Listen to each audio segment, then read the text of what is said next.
Cuando el pastor terminó la serie, gracias hermano. Cuando el pastor terminó la serie de El Gran Yo Soy, estuvo hablando, yo soy la luz del mundo, ¿cierto? Yo soy el camino, la verdad y la vida. Y otros Gran Yo Soy. ¿Quiénes recibieron palabra de Dios en este tiempo? Fue alrededor de 3 a 4 semanas. De verdad que Dios me puso a meditar mucho en los Gran Yo Soy, de quién es Jesús, de quién es Jehová en nuestras vidas. Y allí pudimos ver el cuidado, la fidelidad de Dios para con nosotros. Y me dio un nombre, un tema, que yo dije, Dios mío, pero es lo mismo que él está diciendo. ¿Cómo tú me vas a poner a llevar esto? Y me puse a indagar con respecto al tema, y es, ¿conoces al Dios que predicas? Yo me pregunté, ¿conozco realmente yo el Dios que yo estoy predicando? Tengo un conocimiento pleno y tomo la autoridad que el Hijo de Dios nos ha dado como sus hijos. La tomo día tras día y me levanto en fe a una circunstancia estén adversa, conociendo realmente quién es Dios en mi vida. Y primero ustedes saben todo el que, no solamente por pararse a predicar, sino todo el que da una palabra de parte del Señor, primero es confrontado, porque Dios primero nos confronta y trata con nosotros. Y realmente después de ese día dije, sí, realmente esta palabra tiene que ser dada a la iglesia para dar a conocer más el gran Jesús. ¿Quién es Dios? Conociendo a Dios. ¿Conoces realmente tú a Dios? Y pues bueno, siempre cuando sale de la iglesia comienza a pensar, o algunos hermanos, ay mira, la prédica me ministró bien, me ministró otro. Muchos decían, sí, me ministró lo que es la omnipresencia de Dios, en lo que es la fidelidad de Dios, en lo amoroso que es Dios. Y lo veo así desde un punto de vista. Pero cuando tenemos situaciones adversas y la prueba que yo estoy viviendo, no siento a Dios. Le dije, ¿cómo que tú no sientes a Dios? Sí, yo siento que Dios se ha olvidado de mí. Le digo algo. Y otra persona me dijo, es que no ha respondido a mi oración y ya no estoy cansada de orar. Realmente la oración tiene algún efecto. Y me puse a pensar. Y hablamos, compartimos la palabra. Y allí le dije, respecto a lo que tú estás sintiendo, analiza lo que tú estás hablando. Recibiste la palabra, pero no ha habido una confrontación en quién es Dios para ti. Realmente, mis hermanos, lo que hay en nuestra mente, lo que hay en nuestro corazón, está realmente conectado uno con otro. Los pensamientos, los sentimientos. Cuando Dios habla en su palabra de los pensamientos, habla también de lo que hay en tu mente. Cuando habla de los sentimientos, habla también de lo que hay en tu corazón. Porque los pensamientos de Dios no son nuestros pensamientos, son mucho más altos. O sea, conocer y llegar al tal grado de magnitud, de saber quién es Dios, requiere una relación profunda y un tiempo profundo con Dios. No es solamente el estudio de la palabra, no es solamente la oración, es una vida constante en la comunión plena con Dios. Y allí pues estuve viendo en Isaías 55:8, si lo pueden buscar por favor. Isaías 55:8 y 9. Y muchas veces hemos leído en el pasado, y muchas veces hasta lo decimos, y muchas veces lo hemos analizado también. Yo les voy a presentar un punto, la perspectiva de lo que yo recibí de Dios. Porque en Isaías 55:8, porque mis pensamientos no son los de ustedes, ni sus caminos son los míos, afirma el Señor. Mis pensamientos y mis sentimientos, y mis caminos y mis pensamientos son más altos que los de ustedes, más altos que los cielos sobre la tierra. Gloria a Dios. El conocimiento y la sabiduría de Dios sabemos que son mayores que los del hombre. Los pensamientos de Dios están en una esfera mucho más alta que la nuestra.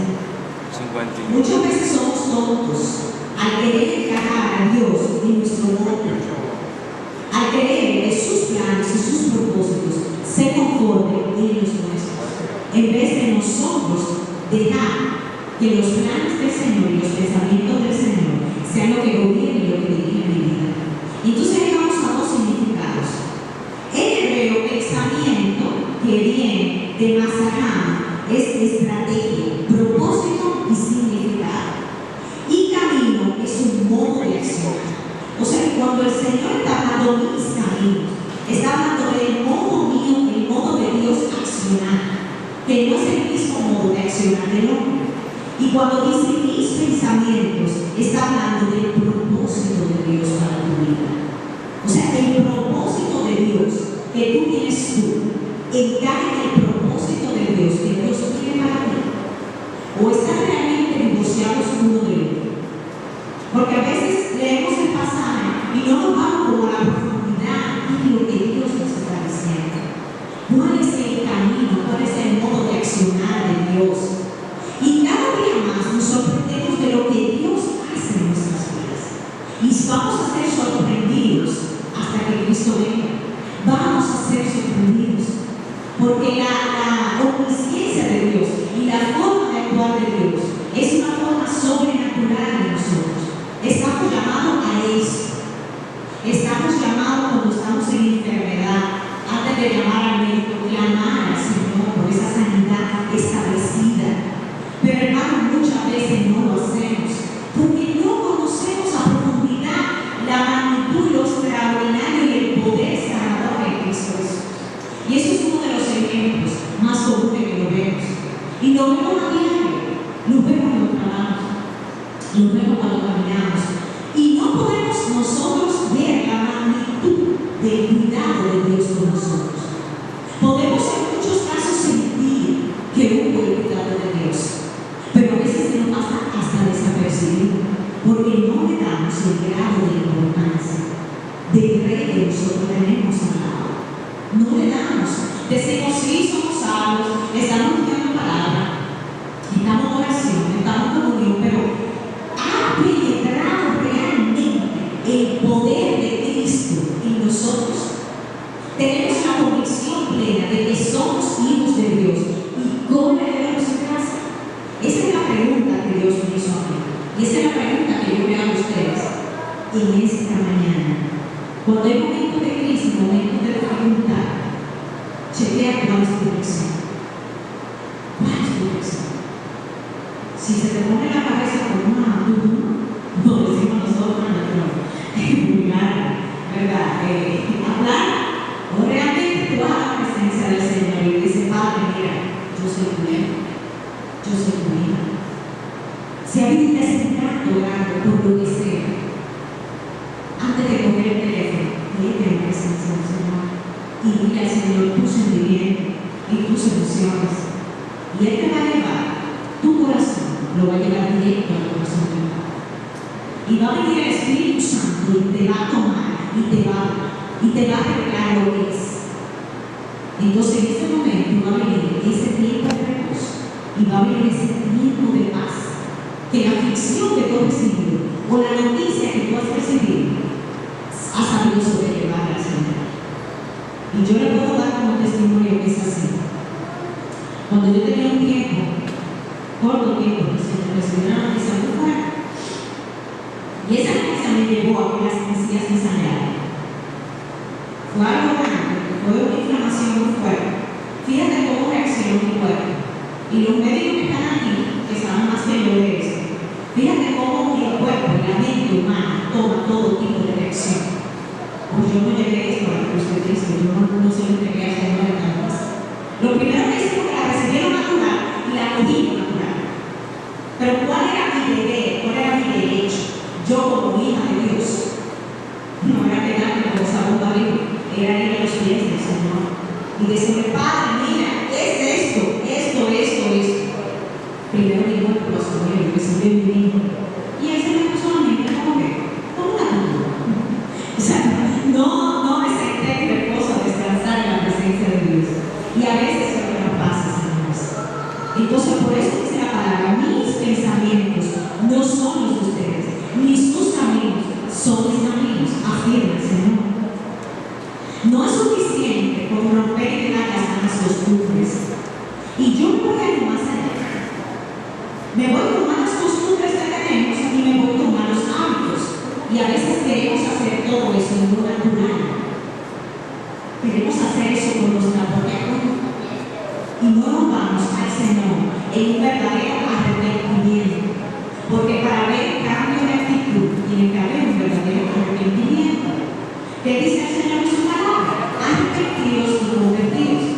Tiene que haber un verdadero arrepentimiento en nosotros.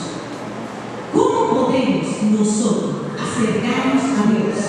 O sea, que nosotros podamos conocer más a profundidad lo que es el Señor. Si ya hemos establecido quién es Dios para nosotros, son 7, creo que son 7 grandes obras. Cada uno de ellos nos da a entender quién es el Señor. Es acercándonos nosotros a Dios en arrepentimiento, viviendo a Él para poder entender el propósito y el modo de accionar de Dios. Entonces, si nos vamos a Isaías, vamos a buscar Isaías 55:7. Mantener Isaías ahí. Isaías 55:7 dice: debe el Dios su camino y el hombre inicuo sus pensamientos, y vuelva hacia Jehová, el cual tendrá de él misericordia, y a Dios nuestro, el cual le será amplio en perdonar. Gloria a Dios. Y me puse a buscar. Cuando el Señor habla de impío, ¿a qué se está refiriendo?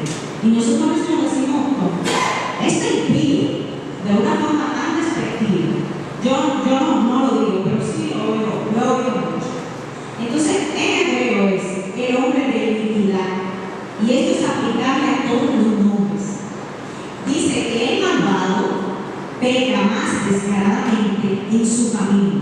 El impío se refiere a las sutiles operaciones del pecado en los pensamientos. Entonces, cuando vamos al impío, estamos hablando de esos pensamientos malvados de maldad. Y cuando habla de volviéndose a Jehová, ¿a qué nos estamos refiriendo? Al verdadero arrepentimiento. Volver a Jehová, volver tu corazón a Jehová y hacer de Jehová tu verdadero Dios. Porque puede ser que tengamos dioses ajenos y que hayan ciertos dioses. Y le podemos llamar a Dios un carro, y le podemos llamar a Dios un niño, y podemos llamar a Dios a muchas cosas. Ahora hay un verdadero arrepentimiento de volverse a Dios y entender que el hombre originalmente caminaba con él, sin Dios, y luego apostó, luego salió y abandonó. Y nosotros, como hijos, entonces, tenemos que velar para que nuestro corazón no entre en esos falsos dioses. Si hay un verdadero arrepentimiento genuino en nuestro corazón, puede ser el trabajo.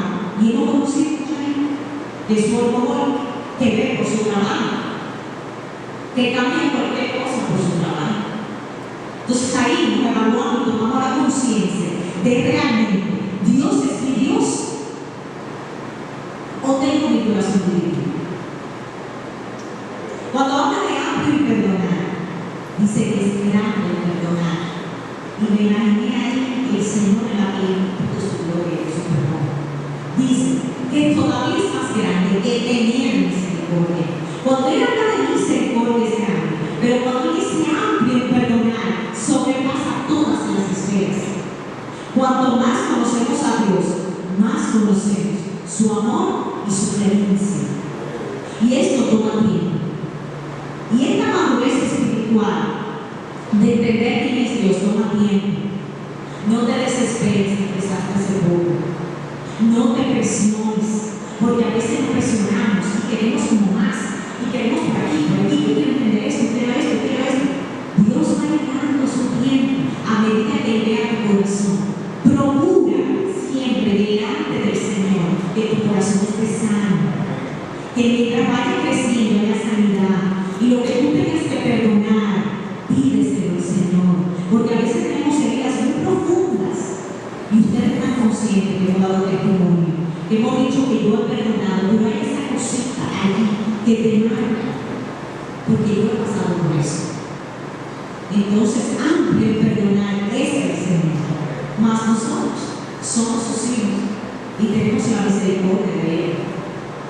En el Antiguo Testamento, ustedes saben muy bien que Dios tomó un pueblo, que fue el pueblo de Israel.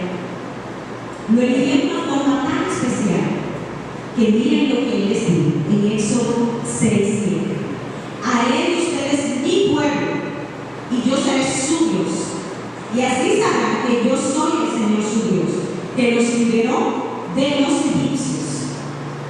Y este pueblo no era que el pueblo más inteligente, no era que el pueblo más rico, pero fue el pueblo de Israel, elegido por Dios. ¿Por qué fue elegido por Dios? Porque Jesucristo fue la razón fundamental para que Dios eligiera el pueblo de Israel, para ser su pueblo elegido. Dios no tenía por qué tener un pueblo elegido, pero Él decidió hacerlo de esa manera. Jesús habría de venir de alguna nación o pueblo, y Dios eligió Israel. Y de ahí viene nuestro linaje. Sabemos que somos nación santa. Sabemos que somos un pueblo elegido por Dios. Reconocemos que somos especiales. Mis hermanos, nosotros no somos cualquier cosa. Y si alguien por ahí te está señalando, y si alguien por ahí te está humillando, yo te quiero decir a ti que tú eres el pueblo escogido y elegido por Dios. Párate en fe y ora. Vemos muchas personas con autoestima baja. Vemos muchas personas en tristeza. Vemos muchas personas en depresión. Aún cristianos, hermanos.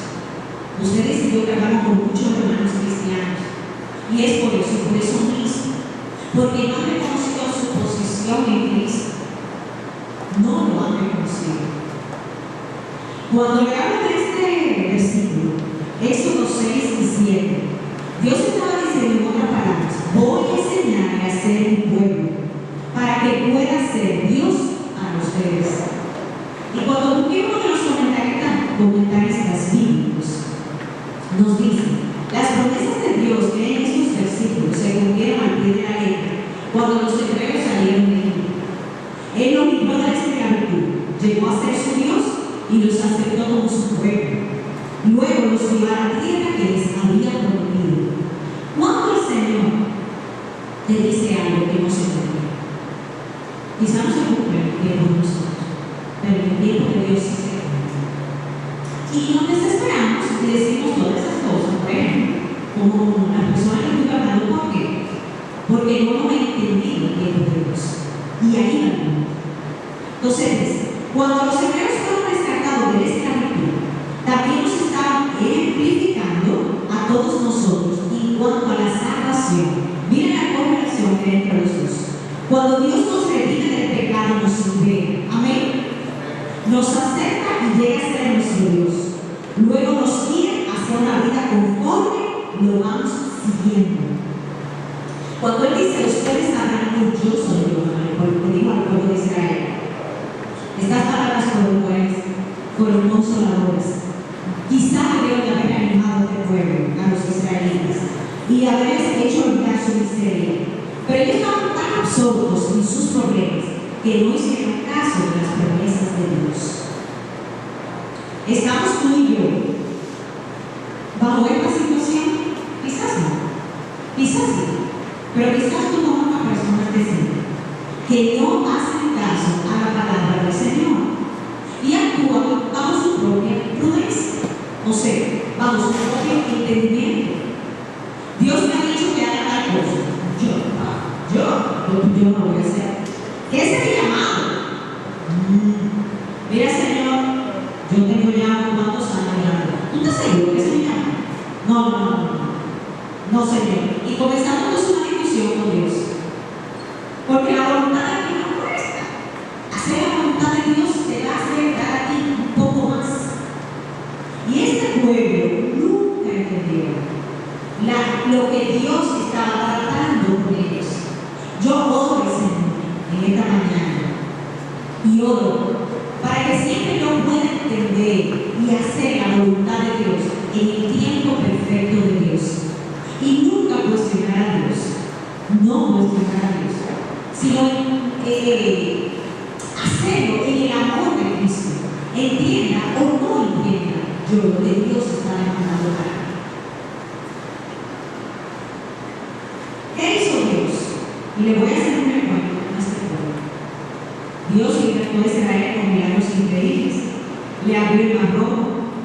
a todos sus enemigos egipcios, sacó agua con la roca. Ustedes saben lo que sacar agua con la roca. Un pueblo que reniega. Y Dios hace que salga agua sobre la roca. Eso es tremendo. Eso es tremendo. Y este pueblo todavía seguía bajo la misma línea. Y cuando hablamos de este pueblo, igual le digo, puede ser uno de nosotros individualmente. Cubrió el pueblo de día con una nube y fuego de noche. Envió avispas a un campamento del enemigo para sacarnos. Oye, Dios hace todo eso por nosotros. Dios tiene una escuela de ángeles a nuestro favor, amando por mí, defendiéndote a ti, hablando por mí, guardando mi caminar, guardando la entrada, la salida de cada uno de nosotros a nuestros hogares. Ese es el Dios que nosotros servimos. ¿Sabe lo que es enviar avispas? O sea, ese es el Dios. Les dio correas de miel, rebaños que daban leche y todo tipo de riqueza. Y el pueblo tomó posesión de todo esto. Todas las cosas fueron suyas por la mano poderosa de Dios. Pero el testimonio de las Escrituras fue que incluso después de todos los milagros increíbles y las bendiciones que Dios les había dado, aún no conocían a Dios. Aún no conocían a Dios. Y ustedes tienen amigos, tienen personas cercanas. Ustedes han visto sanidades. Ustedes han visto restauración. Pero su corazón no está en Él. Es que no conocen a Dios. Su corazón no está. Han visto todo lo que Dios puede dar. Pero su corazón no está bajo la mano del Padre. Y solo está en la energía. Y solo pueden ver la energía. Pero queremos es conocer al Dios vivo y al Dios real que está en nosotros, a ese Dios de la Biblia que está vivo, que no está aquí solamente, ni que está en madera, que está en nuestro corazón. Ese es el Dios que nosotros servimos. Entonces, esta tiene que ser una de las cosas más importantes que hay en la Biblia, señores, y que hay en nuestras vidas. Conozco yo a Dios. Y si nos vamos a los Salmos, vamos a ir caminando gradualmente. Salmos 95, 6. Salmos 95, 6.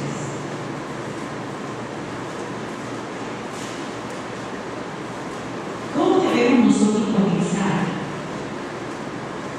Reconociendo quién es Dios y dándole a Él toda adoración y dándole a Él toda alabanza. Gloria a Dios. Salmo 95, 6. Venid, adoremos y postremos, arrodillemos delante de Jehová nuestro Hacedor, porque Él es nuestro Dios, nosotros el pueblo de su prado y ovejas de su mano. Si oyeres hoy su voz, no endurezcáis vuestro corazón, como en medio, como el día de Masash en el desierto, donde me tentaron vuestros padres, me probaron y vieron mis obras. 40 años estuve disgustado con la nación. Pueblos de divaga de corazón, y no han conocido mis caminos. Por tanto, juré en mi furor que no entraré en mi reposo.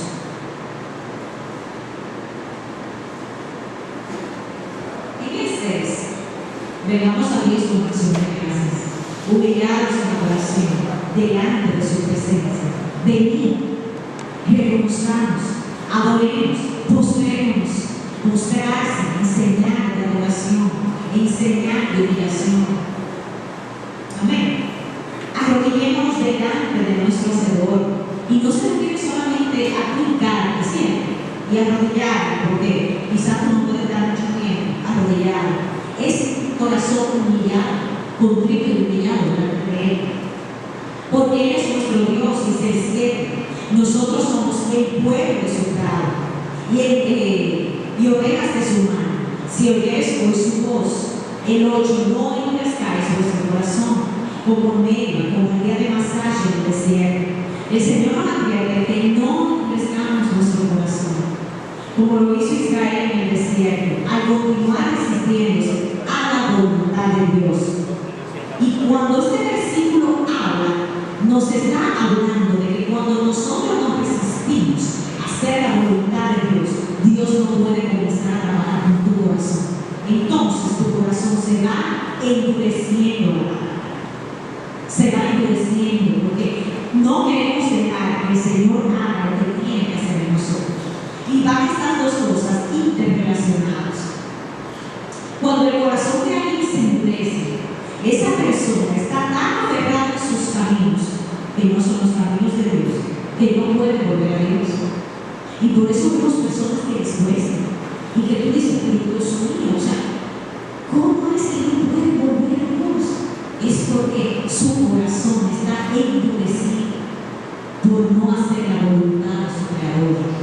Y este es el resultado de decidir pasar por alto la voluntad de Dios una y otra vez. Una y otra vez. Quiere entrar, sale, no puede. Quiere entrar, vuelve y entra, no puede. Recibe, se va, vuelve y entra, vuelve y sale. Y están toda su vida en ese constante cambio, porque no ha permitido que Dios haga lo que tenga que hacer allí. Y tiene que ver con la voluntad de Dios. Y siempre hemos leído el versículo que la voluntad de Dios es buena, agradable y perfecta. ¿Sí? Ahora bien, ¿estamos haciendo? Estamos bajo su voluntad. Perfecto. O muchas veces no. Lo que hacemos es lo que es más cómodo para nosotros.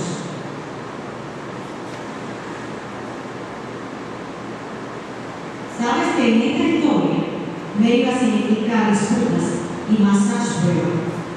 Esto se refiere al incidente fuerte del cual hablamos cuando los israelitas se quedaron a Moisés porque no tenían agua. Luego en el 9, vamos al 9, donde tentaron vuestros padres, me probaron y vieron mis obras. El 9 se refiere a esta situación vino por la duda de lo que Dios pudiera hacer a los israelitas. Ellos tenían miedo, no confiaban en el poder de Dios y querían volver allí, querían volver a la esclavitud. Querían volver a la esclavitud, porque no entraron en ese tiempo del Señor y lo que estaban acostumbrados era la esclavitud. Soltar eso y dejar ser guiados por un hombre como Moisés en la presencia del Señor y hacer cosas que iban a romper todo como de tu vida. Si Dios aquí te está hablando, como le habló a la hermana que habló los otros días, de romper todo y dejar sus patrones y dejar esos moldes atrás y sumergirte más en el Señor, hermano, hágalo. Busque confirmación y hágalo, porque de verdad que es algo que es, y hay personas que pueden tener ese quinto allá atrás, que prefieren estar en esa posición a no hacer lo que Dios le ha mandado a hacer. Y eso pasó con el pueblo de Israel. Y si nos vamos al 3, dice, 40 años tuve disfrutado con la nación y dije, pueblo es que divaga de corazón y no han conocido mis caminos. Su vagar por el desierto fue el resultado de unos corazones que divagaban. Corazones que divagaban. ¿Y qué usted entendido y qué yo he entendido por divagar? Cuando tú divagas, es que tú caminas, haces eso. No tiene un grupo aquí, ¿cierto? No tiene un grupo. Porque si no nos dejamos llevar por el Señor, vamos a andar sin grupo fijo. Cuando no estábamos en Cristo, no teníamos un grupo fijo hacia dónde ir. Y cualquier cosa podía hacernos sentir en estrés, en tensión y en miedo. Vamos al 11. Por tanto, juré en mi furor que no entraría en mi reposo.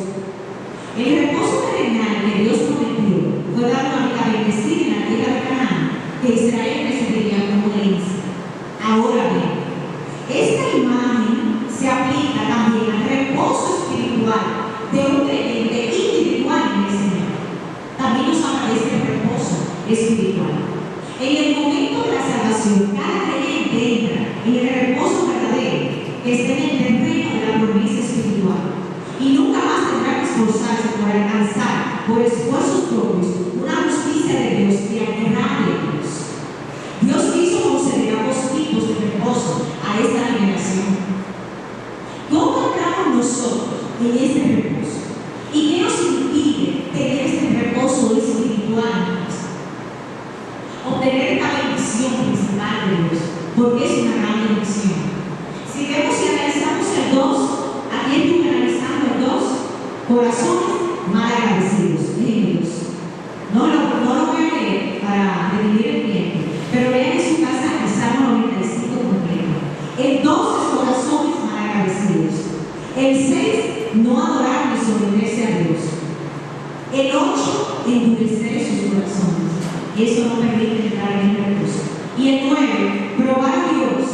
debido a unas obstinadas.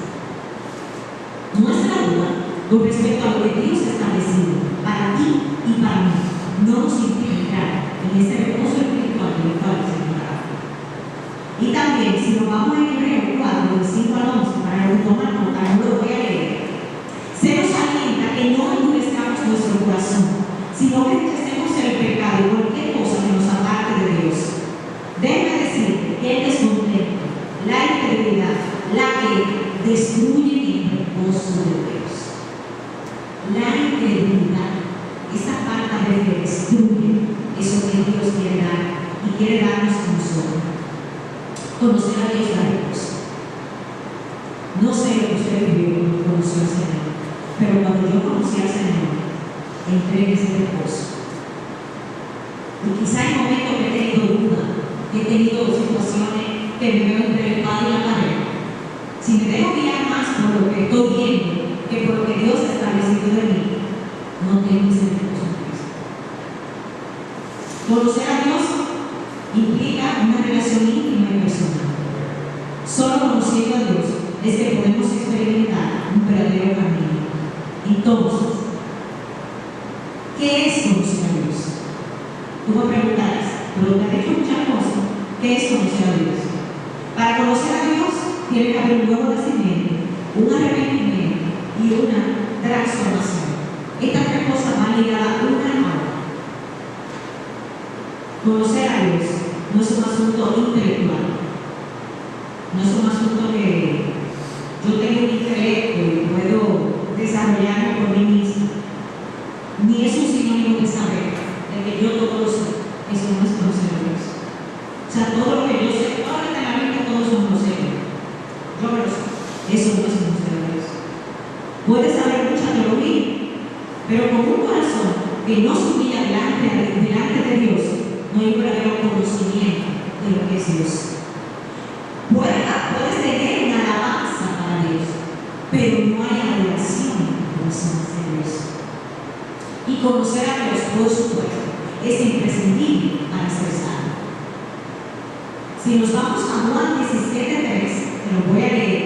Y esta es la vida eterna, que te conozcan a ti, el único Dios verdadero, y a Jesucristo, a quien tú has enviado. Y conocer a Dios, mis hermanos, es rendirse incondicionalmente a Él. Rendirse incondicionalmente. Vamos a Romanos 12:1. Romanos 12:1.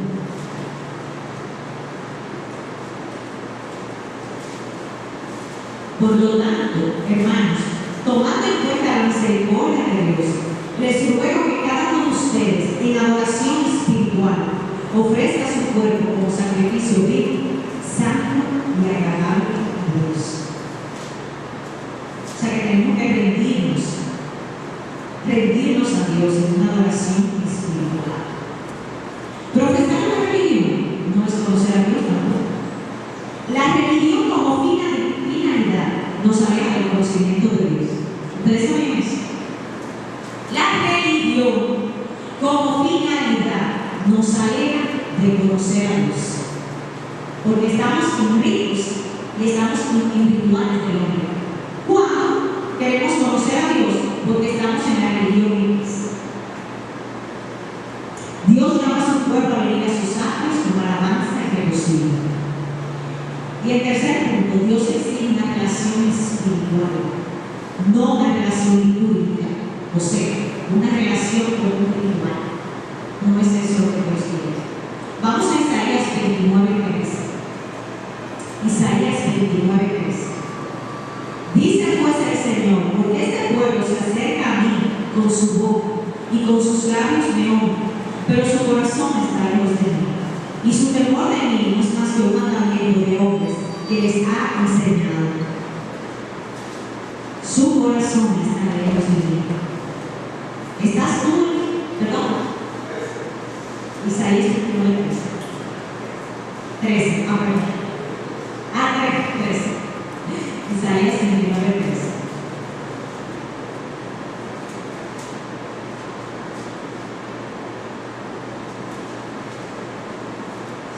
Se acerca a mí con su boca y con sus labios me honra, te acercas al Señor, con tus labios tú le honras, pero tu corazón está lejos de Él.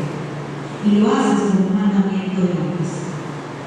Y a ti te puedo preguntar en determinado momento, tú no haces eso porque tú eres cristiano. Yo no sé a quién me preguntaba eso. No, ¿verdad? Que no puede que tú eres cristiano. Y cuando tú lo ves desde un mandamiento de hombres, no, tú no lo haces porque tú tienes una convicción en Cristo. Tú no lo haces porque el pastor está allá de la mano, porque no es el pastor. Ay, yo no voy a hacer esto en el grupo de hombres para que el niño me vea, que no me llama la atención. No, no, es al Señor, es tu vida y tu corazón delante de Dios. Y un punto muy importante, le conocemos a Él por la palabra de Dios. Y yo me gozo en el Señor de decir, mis hermanos, que nosotros somos una iglesia que nos estamos discipulando, que somos una iglesia que estamos estudiando la palabra, y que el que no lo ha hecho hasta este momento, agarre ese recurso de mano y venga los sábados y discipúlese y conozca la palabra, porque es la única forma de mantenernos firmes. Como dice en Efesios 6, con la armadura de Dios, es conociendo la palabra de Dios y teniendo esa autoridad en Él. Dice en Hechos 4:12, no solo en lo intelectual, en el conocimiento del alma, del espíritu y del corazón. O sea que todo va ligado, el alma, tu espíritu, tu corazón, tus sentimientos. Dice porque la palabra de Dios es viva y eficaz y es más cortante que espada de doble filo, penetra hasta partir el alma y el espíritu, las coyunturas y los tuétanos, y discierne los pensamientos y las intenciones del corazón. O sea que la palabra de Dios nos desnuda, la palabra de Dios nos confronta si no estamos bien, y la palabra de Dios también nos ministra en gozo cuando estamos en obediencia delante del Señor.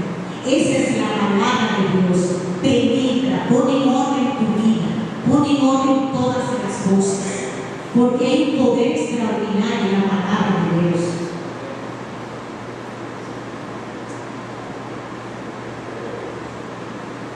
Reconocemos a Dios mediante la oración. O sea que todos tenemos que tener un equilibrio en la palabra, un equilibrio en la oración. Y con una actitud de agradecimiento siempre a Dios.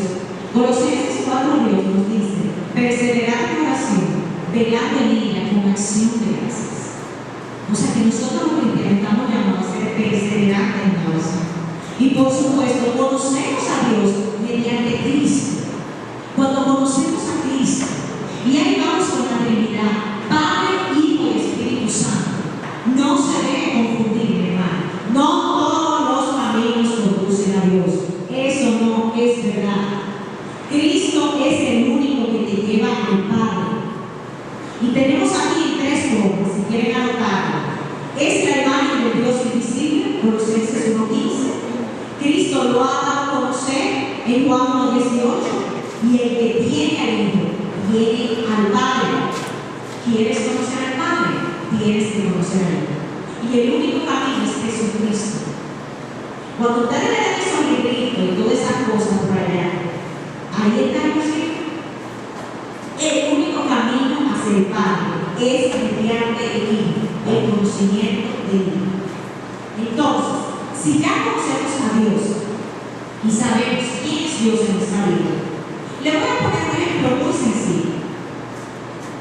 Una persona tiene una herencia, recibe un dinero, pero no se da cuenta de esa herencia que tiene.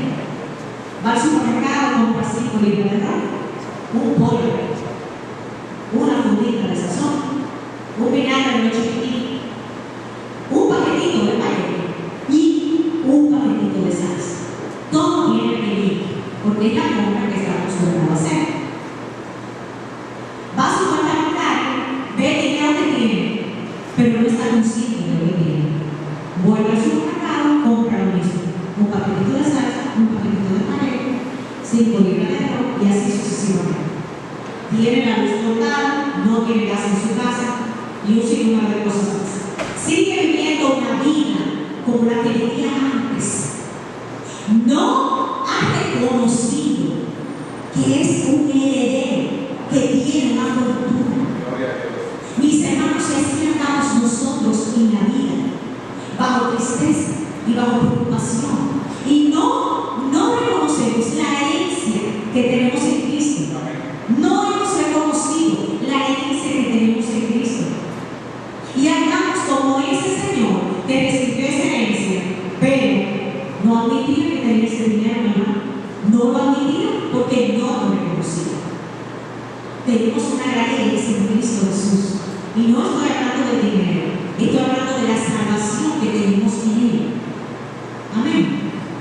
Y este ejemplo de verdad que nos da a entender que si tú dices conocer a Dios, si yo digo conocer a Dios, tengo que tener una vida en abundancia en Cristo. Una vida plena. Una vida que aún las circunstancias sean difíciles, no podamos entender la situación, tenemos el gozo del Señor. Porque el gozo del Señor es nuestra fortaleza. Y el conocimiento de Dios, como último punto, te lleva a tener un entendimiento espiritual, que es lo más importante. Vamos a Efesios 1, del 15 al 17. Efesios 1, del 15 al 17. Si alguien no tiene, que me pueda leer, por favor.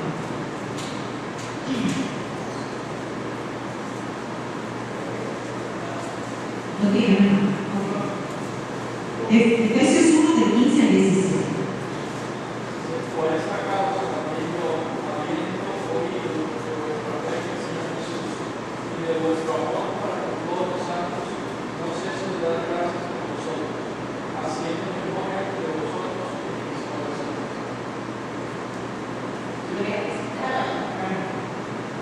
Pablo hablaba por ese espíritu de sabiduría y de revelación y de conocimiento de Dios, conocimiento de la palabra de Dios. Pablo está dirigiendo a un grupo de cristianos crecidos en el espíritu, y aquí nos exhorta Pablo a despojarnos de la sabiduría de Dios, a tomar esa sabiduría que hay en el Señor y a aferrarnos en lo revelado por Dios en su palabra. ¿Y qué es eso? La revelación. Porque muchas veces podemos leer la palabra, pero no entendemos esa revelación que Dios tiene para nosotros, que Cristo tiene en su palabra. Entonces, el conocimiento de Dios debe hacer de un cristiano con madurez por las riquezas de su gloria.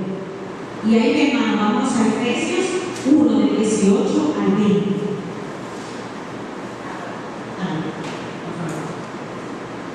Alumbrando los ojos de vuestro entendimiento, para que sepáis cuál es la esperanza a que Él os ha llamado, cuál es la riquezas de la gloria de su herencia en los santos, y cuál la supereminente grandeza de su poder para con nosotros los que creemos, según la operación del poder de su fuerza.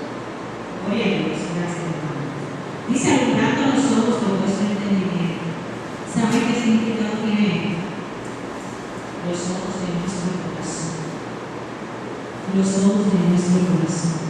El impartir luz fue el primer efecto del Espíritu en la creación. Así como lo fue la creación original física, lo vemos en Génesis 1:3. La luz de vuestro entendimiento. Donde hay luz espiritual, allí hay vida. Según Juan 1:4. El corazón, y vuelvo y le repito, es el centro vital de la vida y la fuente de los pensamientos. De aquí, el corazón, aquí en este texto, incluye la mente también. Alumbra el entendimiento de lo que nosotros podamos entender mediante la revelación de su palabra. Mi hermano, nuestra esperanza no es un vago sentimiento de que el futuro será positivo. Como vemos por ahí, pensamiento positivo, que todo positivo, que esto positivo. O sea, eso es lo que se vende, eso es lo que se comercializa. Ahora, cuando estamos en Cristo, tenemos una seguridad de victoria a través de Dios, que nos viene por el Espíritu Santo que obra en nosotros. Así es que viene. Por esa obra y por ese convencimiento del Espíritu Santo en nosotros, cuando abrimos nuestro corazón a Cristo, que hay un verdadero arrepentimiento. Y si nos vamos al 19 y 20 del libro de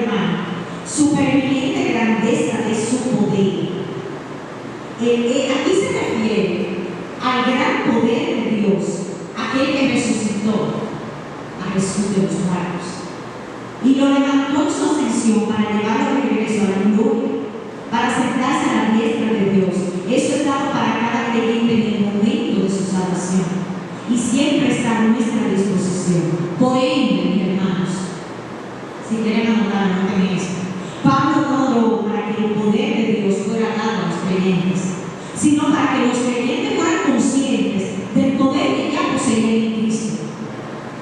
Porque tenemos un poder en Cristo Jesús y que lo usaran, porque este recurso está a disposición nuestra.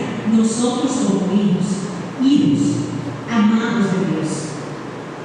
El conocimiento, por último, debe estar completo en el Señor, por encima de todo.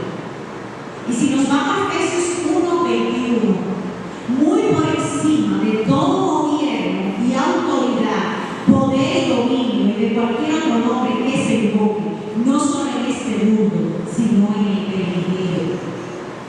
Aleluya. Después que resucitó de la muerte, Cristo es la cabeza suprema de la iglesia, la verdadera autoridad sobre el mundo. Como cristianos debemos tener la certeza de que Dios ha ganado la victoria. Amén. Y tiene el control de todo. Dios reina, Dios domina y Dios controla el universo. No nos debemos amedrentar ante las circunstancias de este día. Somos hijos del Rey amado que gobierna el universo. Y si nos acercamos a Dios y hay una madurez espiritual y entendemos que tenemos que tener una posición como ellos, vamos a vivir en un constante gozo sobre la palabra de Dios. Y tenemos el recurso más importante, que es el Espíritu Santo de Dios, ministrando y morando en nuestras vidas. Y por último, si vamos a Juan 16, del 6 al 15, dice: antes, porque os he dicho estas cosas, tristezas ha llenado vuestro corazón, pero os digo la verdad, os conviene que yo me vaya, dijo Jesús, ¿cierto? Porque si no me fuera, el Consolador no vendría a vosotros, mas si me fuere, os lo enviaré. Cuando Él venga, convencerá al mundo de pecado, de justicia y de juicio. De pecado por cuanto no creen en mí, de justicia por cuanto voy al Padre y no me veréis más, y de juicio por cuanto el príncipe de este mundo ya ha sido buscado. Aún tengo muchas cosas que deciros, pero ahora no las podéis sobrellevar. Y el 13, en una connotación importante: pero cuando venga el Espíritu de verdad, Él nos guiará toda verdad, porque no hablará por su propia cuenta, sino que hablará todo lo que oyere y os hará saber las cosas que me habrán de venir. Él me glorificará, tomará de lo mío y os lo hará saber. Todo lo que tiene el Padre es mío, por eso digo que tomará de lo mío y os lo hará saber. El Espíritu Santo de Dios es el que está en nosotros, morando en nosotros, trabajando en nuestras vidas y está en mis hermanos. Vamos a ponerlo de pie.